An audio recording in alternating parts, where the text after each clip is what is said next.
Welcome, everyone, to AURI Connect's Webinar Wednesday, part of AURI Connect's monthly online series featuring updates on the work AURI is doing to foster long-term economic benefit for Minnesota through value-added agricultural products. My name is Jason Robinson, AURI Director of Business Development for Food, and your host for this month's Webinar Wednesday. The AURI Connects program is hosted by the Agricultural Utilization Research Institute in Minnesota. This program aims to actively engage all participants in the food and ag industry to improve competitiveness of producers, businesses, and entrepreneurs through ongoing, purposeful connection of resources and partners along the value chain, and increased knowledge of opportunities, technologies, and trends. Please note, this event is being recorded and will be archived at auri.org. Remember, you will be muted during the presentations, but you can send us your written questions through the Q&A portal on your screen. Today, we're pleased to be joined by the Soy Nutrition Institute, who will help us understand how consumers and health professionals view food processing and how soy-based meat and dairy alternatives contribute to a healthful diet despite their classification as ultra-processed. Joining the discussion today from Soy Nutrition Institute Global, are Sarah Alsager, Casey Voland, and Mark Messina. Sarah Alsager serves as the S&I Global Director of Communications and Outreach, overseeing efforts including webinars, social media, and influencer communications. She is also president and part owner of Communique, a strategic communications firm focusing on agriculture, health, and nutrition. Casey Voland is a registered dietitian nutritionist who has shared her nutrition and dietetics expertise in grocery stores and school districts in Missouri and Illinois. She currently serves as S&I Global's Research and Scientific Affairs Project Manager and works at Communique, blending her knowledge and experience in nutrition, agriculture, and communications. Mark Messina is the Director of Nutrition Science and Research for S&I Global and chairperson of the Soy Connections editorial board. His research focuses on the health effects of soy foods and soybean components, and he writes extensively on these subjects. He has published more than 100 articles and book chapters for health professionals and has given more than 750 presentations to both consumer and professional groups in 55 countries. And finally, our moderator for today, AURI's own Harold Stanislawski. Harold is a Business and Industry Development Director for AURI. He works with AURI staff and clients to further the development of agricultural commodities, co-products, renewable energy, food, and bio-based materials. Harold received his master's degree in agricultural education from North Dakota State University and has completed the International Economic Development Council's Economic Development Credit Analysis course and Profit Mastery training. So let's go ahead and get started. Harold Stanislawski, welcome to Webinar Wednesday. Thank you, Jason. It's a pleasure to be with everyone today, and it's a real joy to be with my friends from the Soy Nutrition Institute Global. Just a real joy here. I want to start off today here just recognizing the great state of Minnesota. Minnesota is a great place to grow soybeans. On average, Minnesota farmers plant over 7 million acres of soybeans each year. And in fact, Minnesota is the third largest soybean producing state in the nation. Soybeans are a recognized food protein source for the people all around the world. And AURI, again, is a proud member of S&I Global and was pleased to join the organization some years ago. And we feel we benefit by S&I Global's work in soy food and health research. and there is an ever-increasing interest in soy protein, and the time is right for soy foods to make further inroads in the mainstream. As SNI Global members, we are connected to the pulse of the food and beverage industry. We hold a competitive advantage and have unparalleled access to the latest soy and health research. The members of SNI Global represent soy up and down the value chain from farm to plate. And to start our discussion today, I'm going to turn it over to Sarah Alsager, again, the Director of Communications and Outreach for SNI, to tell us a little bit more about the details and the mission and the value of the organization. Welcome, Sarah. Thank you so much, Harold. It's great to be here today and appreciate the opportunity to tell you just a little bit more about SNI Global before we jump into the subject matter of our webinar Wednesday. So as Harold mentioned, SNI Global is the premier organization focused on soy and health research, communications and outreach, and government and regulatory affairs. Our vision is to be a global voice for soy, for human health and nutrition. And we believe that through that unified voice, we can advance soy for human health and nutrition. Those positive advancements can be achieved to impact our world's growing need for improved human health and nutrition, make our world a better place, and provide a renewable global solution.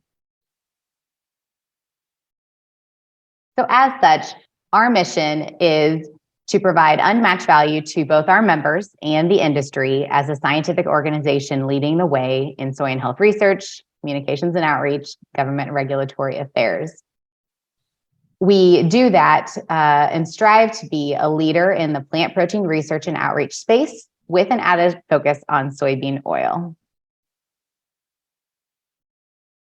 So here's a look at who comprises our membership. As Harold mentioned, we have members representing soy up and down the value chain, from United Soybean Board, farmers, to consumer packaged goods organizations, to ingredient companies, nonprofits who work in the soy space, and everything in between. We are appreciative of having such a robust membership that really does represent all components of soy from the farm to the plate. And we work collaboratively together to advance soy's value in the marketplace. At SNI Global, science is the foundation of everything that we do. Our scientific advisory board, which is shown here on the screen, along with Dr. Mark Messina, our Director of Nutrition Science and Research, provides expert guidance in various areas of nutrition science. These advisors share insights on research and science issues, provide leadership and consultation to incorporate into our communications efforts and our regulatory efforts. They evaluate research proposals and ensure that we're doing everything we can to contribute to the scientific literature related to soy for human health. So as we mentioned, we have several strategic priority areas, and we implement these strategies that we really do think allow our member dollars to be leveraged by working in conjunction with other trade associations within the soy industry. The majority of our funding for research and communications does come from the United Soybean Board, which is a 100% soybean farmer funded program. So we use that funding to support clinical research and implement communications and outreach aimed at key health and nutrition professionals. And while funding from the United Soybean Board is not used to influence government action and policy, our membership funds do enable us to track key issues related to government regulatory affairs. And when appropriate, we can serve as a voice of soy for advocacy. All of this is amplified by collaborating with our membership, medical and nutrition professionals, and key influencers. So if what I've just kind of shared with you is of interest to you, I would invite you to connect with SNI Global online on our social media platforms. We regularly share a lot of resources, research-based information, recipes, practical tips about soy foods to relay the benefits of this functional and nutritious plant protein. And if your company or organization is interested in being part of our unified voice for soy and human health, I'd invite you to reach out to me for additional information, or Mark or Julie, our CEO, who's also on the webinar today. We'd love to tell you more about what membership can provide to your company or organization. Well, thank you, Sarah. And I want to remind the audience, if you have any questions, please put them in the chat. We'll get to your questions here a little bit later in the program. But right now, we will focus our attention on Casey Voland, a Research and Scientific Affairs Project Manager, who will tell us a little bit about the consumer and health professional viewpoints of ultra-processed and clean label. Casey, take it away. Thank you so much for that introduction. Hello, everyone. Today I'm going to discuss consumer viewpoints on the terms ultra-processed and clean label. Ultra-processed foods have been a topic of discussion, but do you know what constitutes a food to be labeled as ultra-processed? That's where nutrient profiling comes in. Nutrient profiling, as defined by the World Health Organization, is the science of classifying or ranking foods according to their nutritional composition for reasons related to preventing disease and promoting health. Their goal is to help inform consumers about the healthfulness of foods they're choosing. So these models need to be objective, transparent, and reproducible. The goal is to evaluate the nutritional quality of foods and non-alcoholic beverages. Their degree of healthfulness can be characterized by either numerical scores, such as a rank of 1 to 100, where 100 may represent the highest nutritional quality, or qualitative classifications, such as foods being ranked eligible or ineligible to be classified as a better for you product. Currently, there are several nutrient profile models available, but here are just a few examples for you. Some of you may have heard of some like Nutri-Score, NuVal, Glycemic Index, and Food Compass. And then there's NOVA. And no, it's not an acronym, that's the name of the model. But NOVA is characterized by qualitative classifications that focus on processing. So within NOVA, foods are classified into one of 4 groups. So group 1 ranges from the fresh and minimally processed foods all the way up to group 4, which is defined as ultra-processed foods. So as you can see here, there are several foods that fall within each category, but Dr. Messina is going to discuss this later in the webinar. So plant-based meat and dairy alternatives have been a topic of discussion when it comes to ultra-processed foods. So in 2021, S&I Global, the United Soybean Board, Kellogg, and IFF partnered with the International Food Information Council, or IFIC, to find out consumers' preferred names and perceptions of plant-based meat alternatives. In August of 1001 interviews were conducted among adults ages 18 to 80. Key takeaway number 1 from the survey was that most Americans had consumed plant-based meat alternatives in the last year. Nearly 2/3 of Americans reported consuming plant-based meat alternatives within the past year. 42% said they consume them daily or weekly, and 23% consume them about monthly. So where are these products being consumed? Well, by and large, at home, with restaurants being the next most common place that they consume these products. So this was interesting to me as a dietitian. We asked if respondents followed any specific eating pattern or diet so that we would know if the number of vegans and vegetarians skewed the results in any way. Half of the respondents said they do not follow a specific eating pattern or diet, but of those who do, the most common was low carb, clean eating, calorie counting, and plant-based. So then key takeaway number 2 is that consumers are open to a variety of plant-based proteins, but they seek clarity in their descriptions. Respondents were asked which of these terms best describe the picture in the top right-hand corner of the slide. The term plant-based was a top descriptor across demographics, as was burger, which shows that the consumers like the specificity about the form of their product. Consumers also reported that 100% plant-based patty was the most accurate and clear descriptor for plant-based meat alternatives. When told that the burger was actually made primarily from soy, the top 3 selections changed to include the word soy. So this shows that they like the transparency of ingredients. The same was also true of a plant-based tender. Top selections were plant-based chicken and meatless chicken. When they knew the product was made primarily of soy, their selections changed to soy strips and soy-based strips. And our final takeaway was that consumers value the health benefits associated with plant-based meat alternatives. We wanted to know why consumers are selecting these products. Perceived healthfulness, high quality protein, and taste were the top reasons for consumption. And these were over things like health claims, helping meet their dietary needs, heard it was good for them, and price. We then asked a follow-up question of those who selected healthfulness as one of their top reasons for eating plant-based meat to understand which health benefits they perceive and seek. We did not give them a definition of healthfulness, but their answers were high quality and complete protein, heart health, and protein content. So protein really is at the top of consumers' minds. There was less emphasis on the specific nutrients like fat, fiber, and sodium, as well as other health goals like healthy aging and muscle health.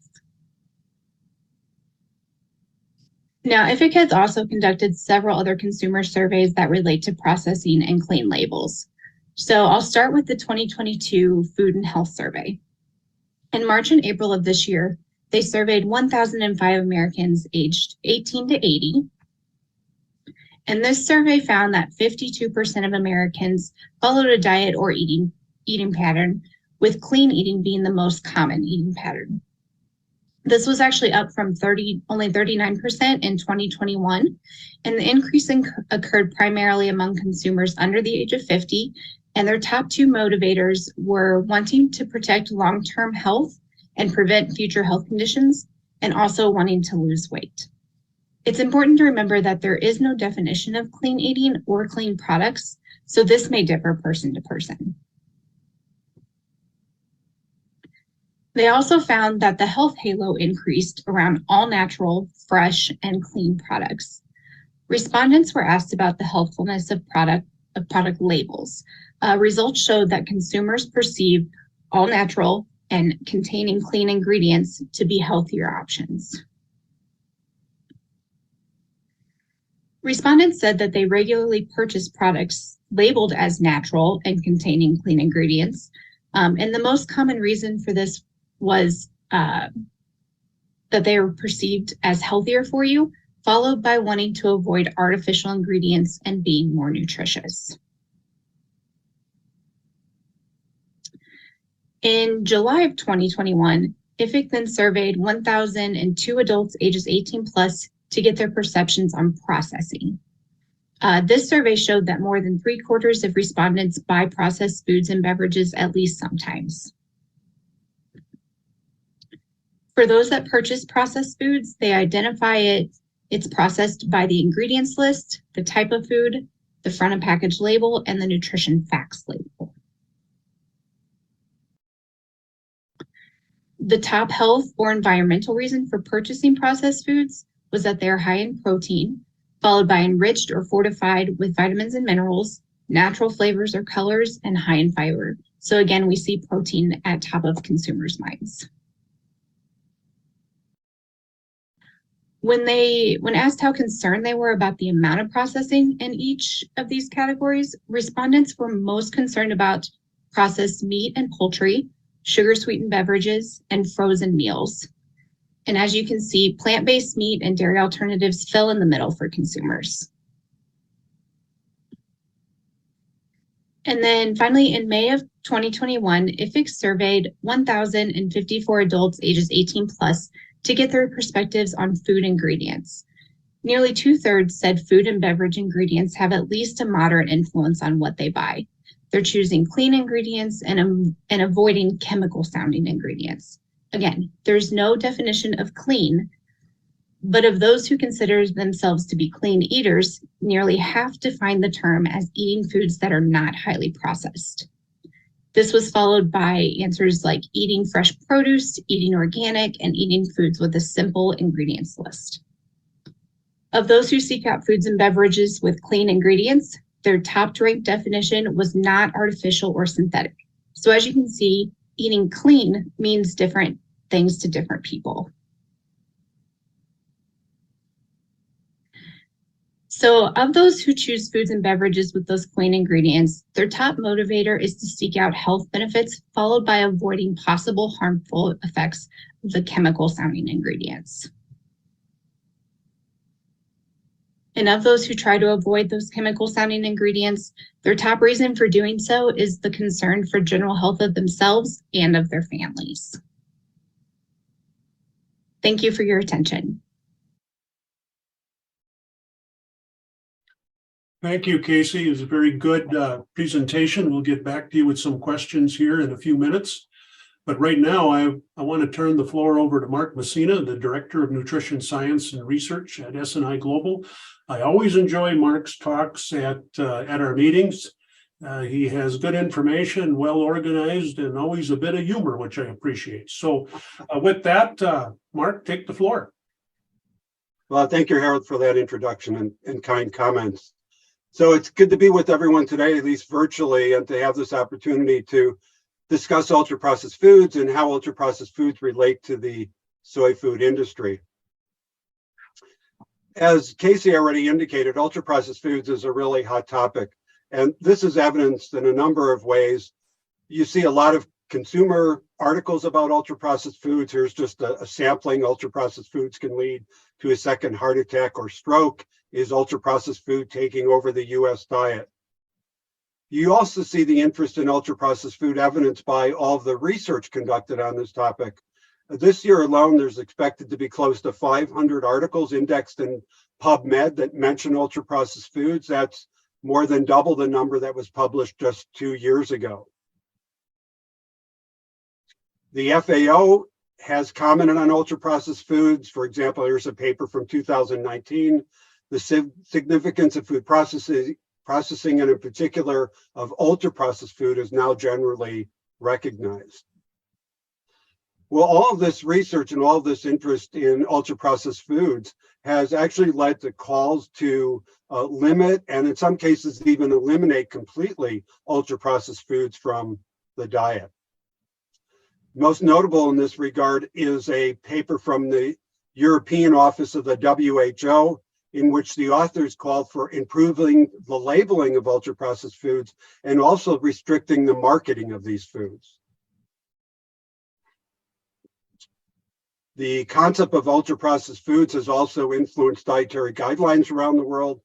For example, in Brazil, Uruguay, Canada, and Israel, each of those countries include the concept of ultra-processed foods in their dietary guidelines. And earlier, France set a goal to eliminate ultra-processed food intake by 20% by the end of this year. It's not surprising that you see calls to limit ultra-processed food intake and a lot of consumer concern about ultra-processed foods, because when you search Google using the term ultra-processed foods, you get the exact same images that you do when you search using the term processed foods and when you search using the term junk foods. The American Heart Association last year in a paper on cardiovascular disease commented on ultra-processed foods. The category of foods termed ultra-processed is frequently used despite the lack of an accepted standard definition. Well, I've talked for about 3 minutes so far without actually defining ultra-processed foods, so let me take care of that right now.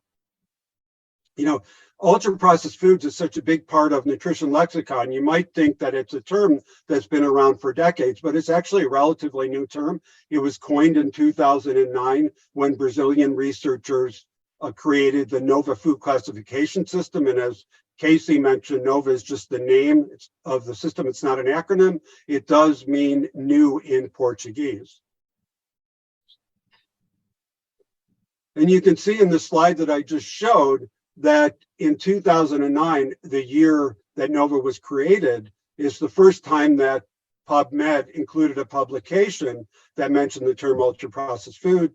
It's also interesting to note that about 35% of all publications on ultra-processed food come from Brazil, the birthplace of NOVA. So let's take a deeper look at the NOVA food classification system. As Casey mentioned, foods are classified into one to four groups, one of four groups based entirely on the extent of food processing. So NOVA considers all physical, biological, and chemical methods used during the food manufacturing process, including the use of additives. So you have the four groups. Group one is easy to understand. These are foods to be encouraged in the diet. These are sort of foods in their natural state: fruits, vegetables, nuts, grains, legumes, milk, and meat. Group two are the processed culinary ingredients, which would include oils, fats, butter, vinegar, sugar, and salt. Group three, the processed foods, a little bit more difficult to understand, but these foods are often a combination of group one and group two foods. And then you have group four foods, the ultra processed foods. Of course, this is the category of foods that has received the bulk of the attention. These are foods to be discouraged in the diet, according to NOVA. They're often made with non-home ingredients. They include colorings, sweeteners, and preservatives. They're typically high in fat, sugar, and salt. And examples are industrial bread, cereals, sausage, dressings, and snacks. Now, I can tell you it's very difficult to accurately classify foods into their NOVA food groups. I have some personal experience with this. I'm involved in a study that required that I rate 200 foods according to their NOVA food classification system. I had a really difficult time, even though I'm pretty familiar with NOVA. And my experience is consistent with the experience of French food and nutrition specialists, as reported in a paper published earlier this year. According to the authors, the French food and nutrition specialists had a very difficult time classifying foods into their correct NOVA food groups, even when they knew the ingredient list. So even when they knew what was in the food, they still couldn't figure it out. And to some extent, that is an understandable problem when you consider the case of a fruit smoothie. So if you take fruit, which is a group one food, grind it up, add it to milk, which is a group one food, you end up with the fruit smoothie that is a group one food. That's a food that is to be encouraged in the diet. However, if you add to that smoothie a concentrated source of protein, it could be whey, it could be soy or pea protein, that smoothie actually becomes an ultra processed food, even though I would say most nutritionists would consider the smoothie with protein to be a better nutritional choice than the smoothie without one. So in some sense, NOVA is often sort of counterintuitive. But we need to understand something about NOVA and ultra-processed foods, because 57% of US caloric intake is actually derived from ultra-processed foods. Dietitians are beginning to recognize that they need to know something of this topic, at least that's my opinion based on all the recent articles by dietitians about ultra-processed foods. Now, a reasonable question to ask at this time is, why am I talking about ultra-processed foods? And the reason I'm talking about it is because NOVA directly impacts the soy food industry.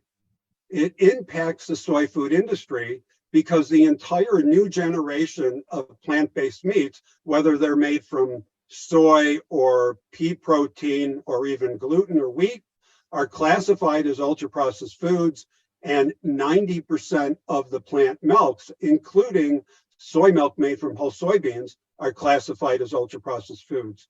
So this is really bad news for many soy products and overall for the soy food industry. Now, ultra-processed food intake is associated with a range of adverse health outcomes, everything from breast cancer to obesity. And these associations listed here are based on an analysis of 43 observational studies involving almost 1 million individuals. Of course, these are associations. You can't establish cause and effect based on observational studies.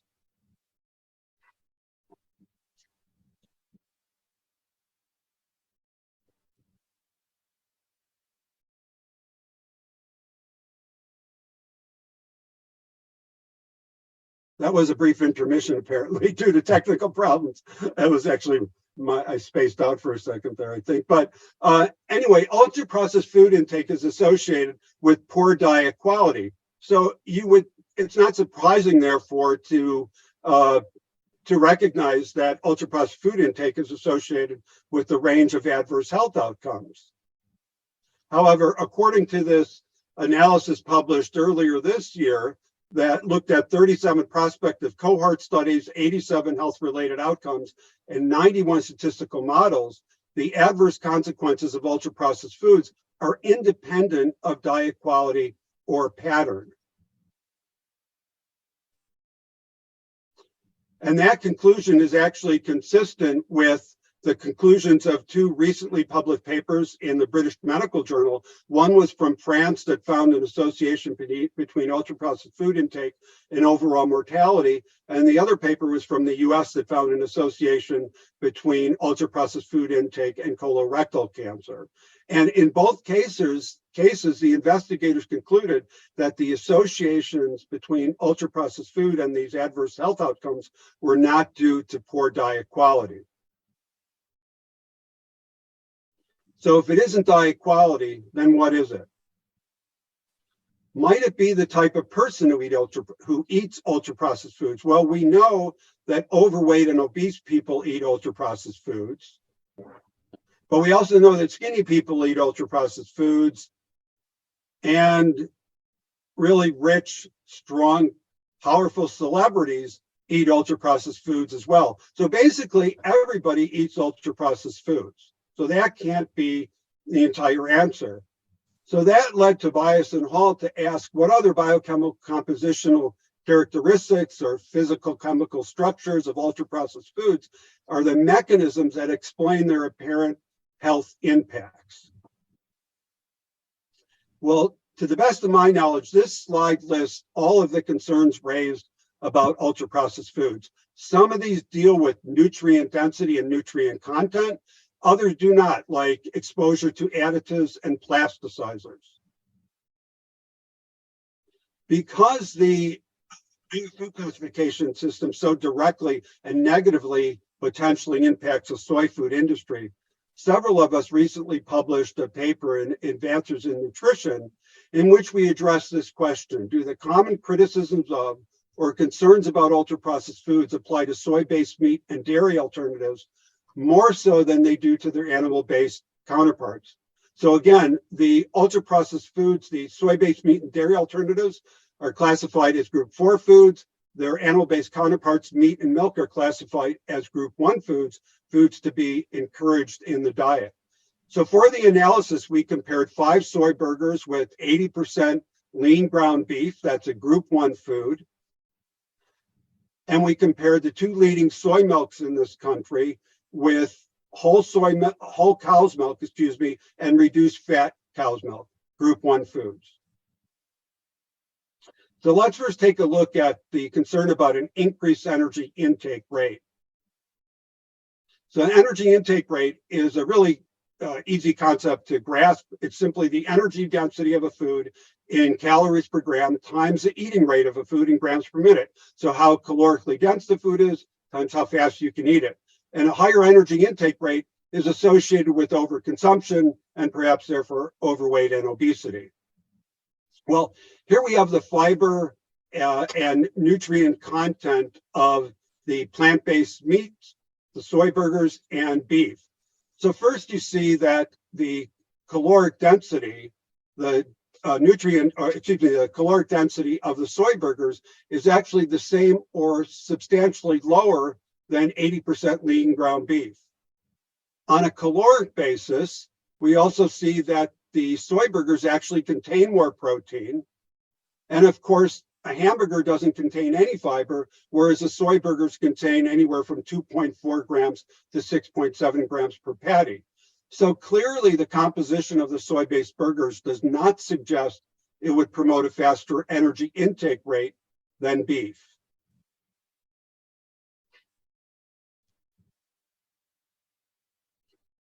What about the soy milk versus cow's milk comparison? So this is a really busy table, so I'll just highlight the most important information. In the first row, you see that the caloric density of the soy milks is actually lower than the density of cow's milk. On a percent calorie basis, the soy milk is actually higher in protein. And if you consider the lactose content of milk, the soy milk is lower in sugar, and the cow's milk, of course, contains no fiber, whereas the soy milks contain a couple of grams per cup. So as was the case with the soy burger meat comparison, the composition of soy milk does not suggest it promotes a greater energy intake rate than cow's milk. But what about the second half of that equation, eating rate? For some reason, is it possible to consume the soy products more quickly than their animal-based counterparts? Well, I wasn't able to find a study that actually compared chewing time for a soy burger versus a hamburger, but somewhat surprisingly, I did find a study that compared how long it took to consume 5 grams of chicken from chicken versus 5 grams of chicken from a soy-based chicken. And you see there was no difference in chewing time. And certainly there's no reason to think you can drink a glass of soy milk more quickly than a glass of cow's milk. So based on what I presented so far, I think you can cross off all of these concerns off the list. But what about hyperpalatability? That's a big issue with ultra-processed foods. Of course, foods that are more hyperpalatable can lead to overconsumption and perhaps weight gain and obesity. However, the new generation of plant-based meats is designed to emulate the orosensory properties of meat. So it's really difficult to imagine that plant-based meats could be more palatable than meat. And there's actually a lot of research showing that the orosensory properties of soy milk are not greater than those of cow's milk. So you can cross hyperpalatability off the list as well. Another concern about ultra-processed foods is that they have a high glycemic index. These are foods that cause blood sugar levels to raise quite high and very quickly. That metric isn't relevant to the soy burgers and hamburger because of their low carbohydrate content, but it is relative to the milks. But here we see a study from 2017 that, in my opinion, reflects the literature overall. And this analysis found that the soy beverage was a low glycemic index food. So we can cross that one off the list as well. What about cost and pattern of use? Ultra-processed foods tend to be widely available, convenient. They're typically non-perishable. They're ready to eat and heat. They're inexpensive and snackable. And all of those attributes can combine to create a food that is overconsumed. However, the soy-based meat and dairy alternatives are used similarly to their animal-based counterparts and are not less expensive. Therefore, you can cross off from the list cost and pattern of use. Now, one that we did not consider in our analysis is the impact of ultra-processed foods on the microbiome, which refers to the genetic makeup of the intestinal bugs in your large intestine. And that's been a concern because some folks have thought that ultra-processed foods do cause disturbances in your gut bugs. But here we see a paper from 2021 in which the authors concluded that the occasional replacement of animal meat with plant-based meat alternative products seen in flexitarian dietary patterns can promote positive changes in the gut microbiome of consumers. We also see this work published in 2017 showing that the intake of soy milk may contribute to improving the intestinal environment. So you can cross that one off the list as well.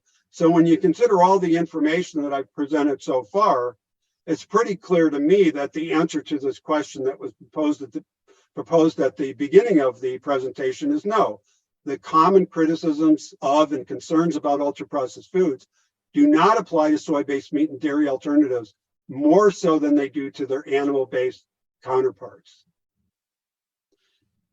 Now, what about the environmental impact of food? This is increasingly a factor in food purchasing decisions. And as this author in a paper published earlier this year noted, concluded, I should say, there is a current trend towards eating more highly processed, plant-based convenient foods, which is a concern with regard to both public health and achieving the targets of greenhouse gas emissions. But we know from lots of data published over the past 10 years that soy protein is a very efficiently produced. In fact, in this paper from Gonzalez and colleagues published in 2011, of the 22 animal and plant sources that were examined, it was concluded that soybeans are the most efficient way to produce protein. That's in terms of energy requirements. The same paper also reached the conclusion that you get more protein per unit of greenhouse gas emissions from soybeans than any of the other plant and animal sources of protein. Now, Casey showed this slide during her presentation. I'm showing it again just to reinforce the notion that NOVA is just one among many nutrient profiling models that are used. And what's interesting is that many of these other nutrient profiling models highly rate these plant-based meat and dairy alternatives, soy-based meat and dairy alternatives that are classified as ultra-processed foods by NOVA. So for example, the food compass, which was developed by Tufts University very recently, 3 out of the 12 products receive a score of 70 and above, which are foods to be encouraged in the diet. For HealthStar, the highest rating, the highest rating is 5, so scores of 4 and 5 are considered to be very desirable foods. You see 5 out of the 12 receive that score.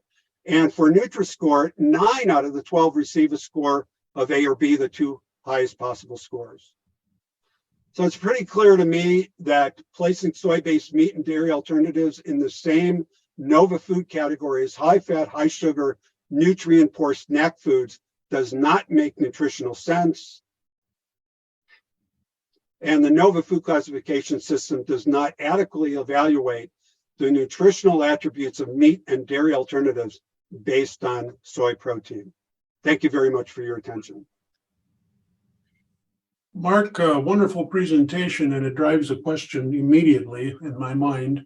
As you showed those models, NOVA being one and all the rest of the models, and in your opinion, and maybe Casey Boland too could weigh in on this, is there a better model out there? I mean, is there something that you folks have thought about to say, you know, maybe there's a mix of all of these models that if they were blended together, that makes some sense? Give me some reaction to that. Casey, you want to go first? Yeah, I think looking, only at processing can be hard. So I think something that could blend those together, looking at other things like maybe more on the nutrition side, plus adding the processing in, maybe that would be a little bit better. But there's going to be pros and cons to every model. So I think Mark probably has a better answer than I do. So that's just my opinion on that. No, I completely agree with Casey on that. First of all, they're all criticized, and to varying degrees, they're all viewed as being overly simplistic to actually capture the nutritional value and health properties of any single food.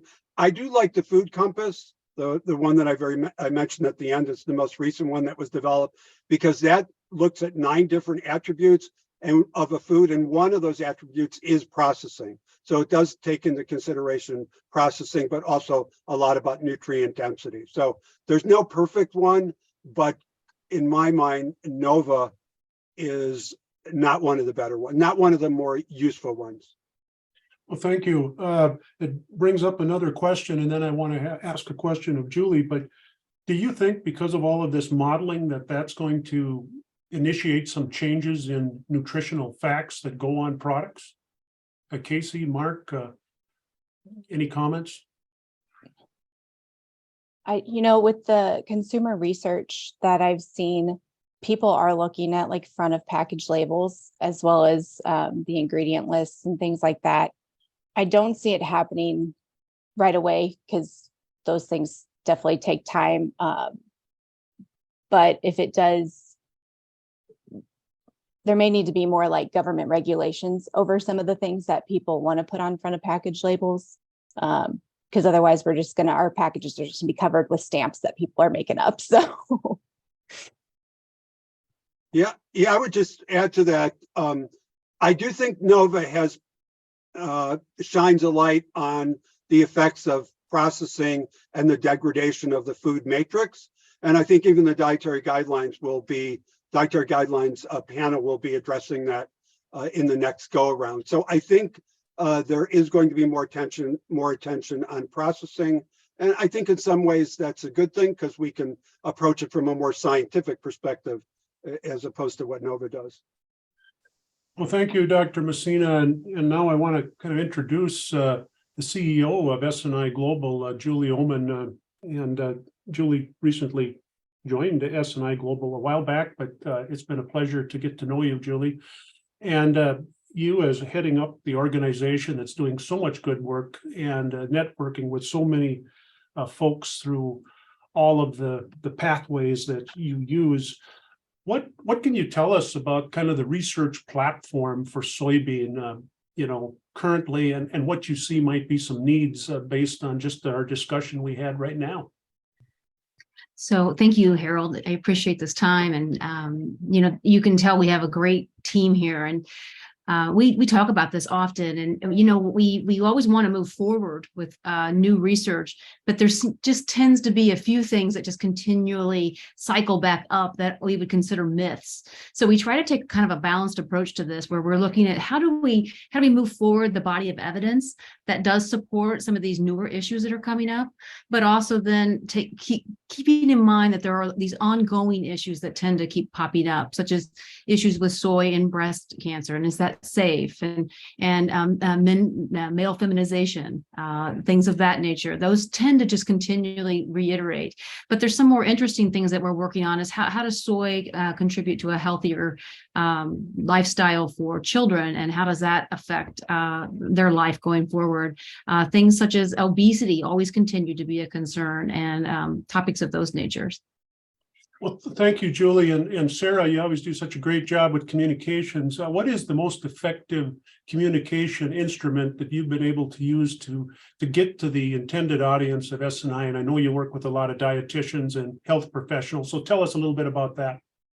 Yeah, that's $1 million question, Harold. I know we're all looking for a silver bullet to reach everyone with our messaging. But I think for our organization, because we are so founded in the scientific evidence, what we have done is focused on health professionals for our communications audience. It's a lot closer from scientific research publications to a health professional, a practitioner, a dietitian, or a nurse practitioner, or a physician associate than it is to a consumer. And then by communicating with those health professionals, we understand that they have a lot of influence over people whom they advise.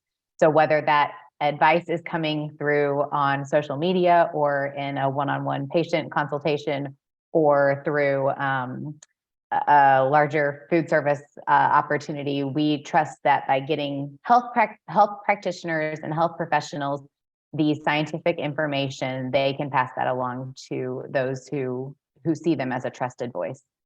Well, thank you, Sarah. And I want to get back to my original comment I made when I started. Minnesota plants 7 million acres of soybeans every year.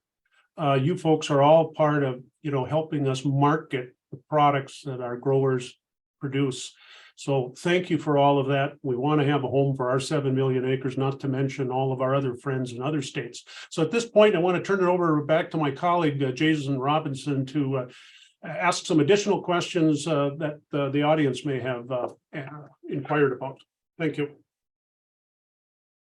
Well, thank you, Harold. We appreciate that.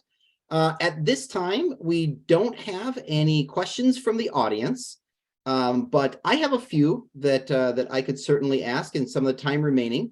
And if anyone does have a question and has not gotten a chance to enter it into the box, please feel free to reach out via auri.org with any of those questions, or directly to Nan Larson on our team to disseminate those questions and get answers back. So S&I team, thank you so much for being here today.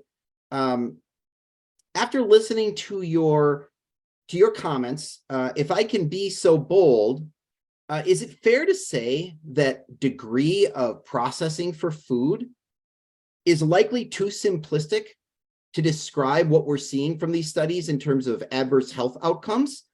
And I'll direct that to anyone who's willing to answer.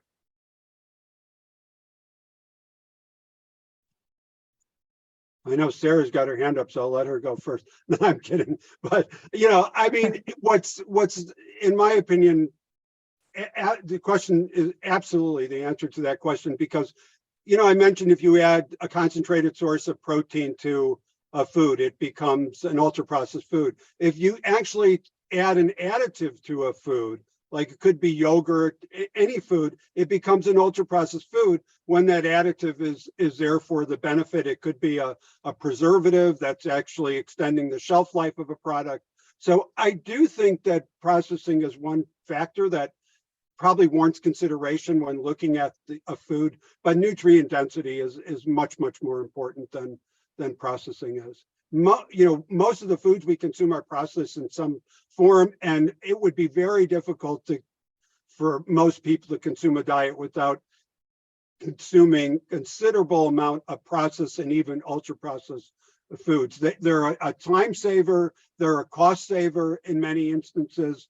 There are a lot of advantages to processing, and unfortunately, processing, it's like a four-letter word. I mean, it has a bad reputation, and fermentation, as old as the hills, that's a food processing, and that has many advantages from a health perspective and preserves the food. So I think that food scientists probably have not done a sufficiently good job explaining all the benefits that come from processing foods. I think that, in today's world, everyone kind of wants a quick fix. And so if we can demonize something that seems like it could be a bad thing, then it might make it a quick fix. But as Mark was just saying, food is complicated. And so simplifying it into 4 categories just doesn't necessarily provide appropriate guidance for people who are trying to feed themselves and their families. Thank you. I know that in my past, one thing that's really interesting about food processing is that it's what's made our food supply as safe as it is today. Take pasteurization, for instance. The incidence of bacterial sickness has gone down substantially since we started mandating milk be pasteurized, for instance, as a result. And that's not necessarily, it gets lumped into degree of processing in some respects, but it's not inherently bad. So we appreciate that, and thank you for your comments. We did have one question come in. One variable that seems to be overlooked in most of the data shared today is taste. If it is really healthy but tastes bad, it will struggle in the market. Would you like to see an allowance of some level of processing if it improves taste to the point that it drives consumption?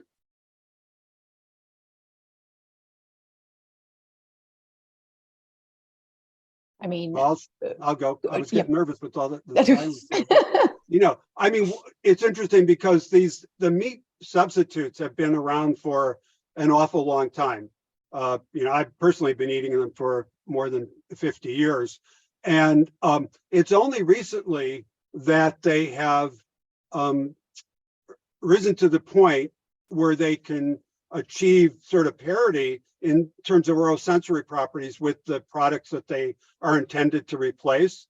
So this is really a new generation of products out there. And I think that's why they are becoming increasingly popular, because they are actually designed to emulate the oral sensory properties, the taste of sort of meat.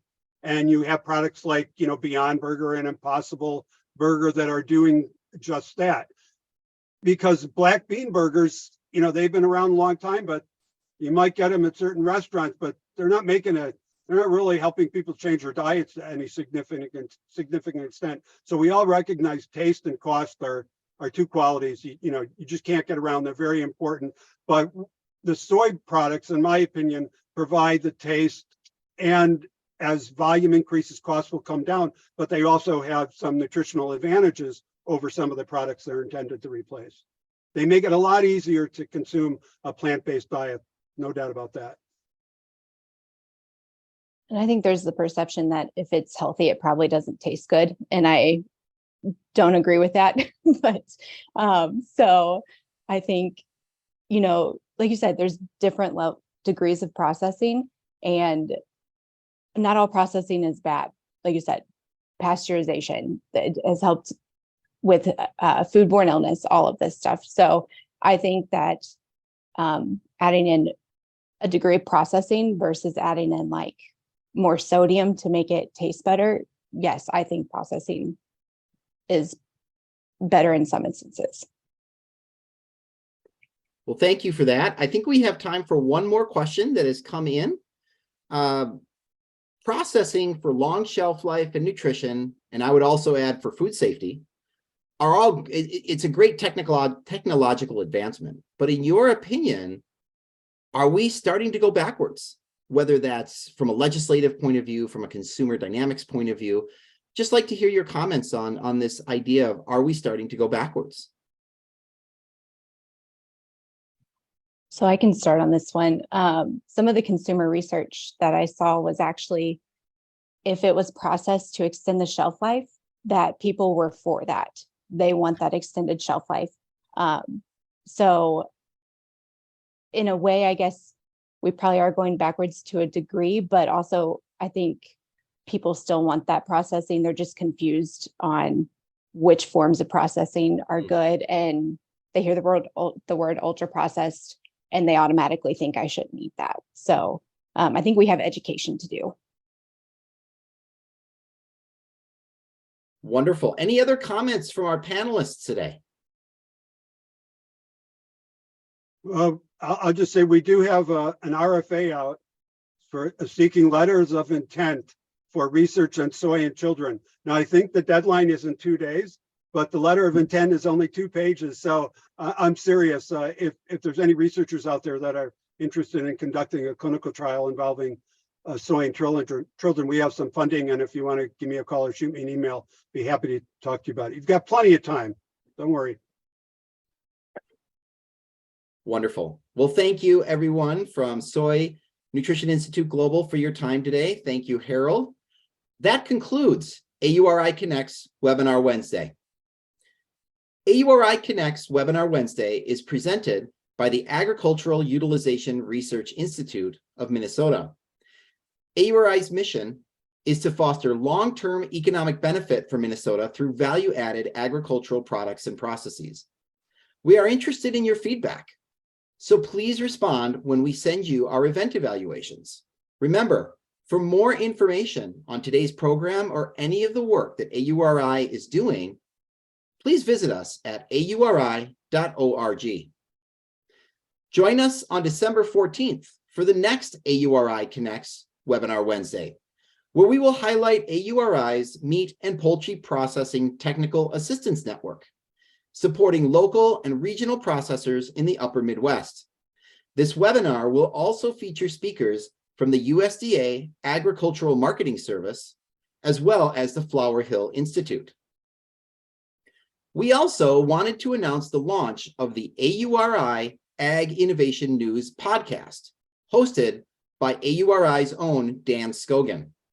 This podcast features in-depth conversations with some of the brightest minds and most recognizable personalities in Minnesota's value-added ag ecosystem. New episodes of the podcast are available every other Wednesday on most platforms, and each episode explores the topics, ideas, and individuals that influence Minnesota agriculture. Once again, thank you for joining us today. Remember, you can always learn more about the work AURI is involved with by going online and visiting us at auri.org. We are looking forward to having you join us again in December for another AURI Connects Webinar Wednesday. Thank you.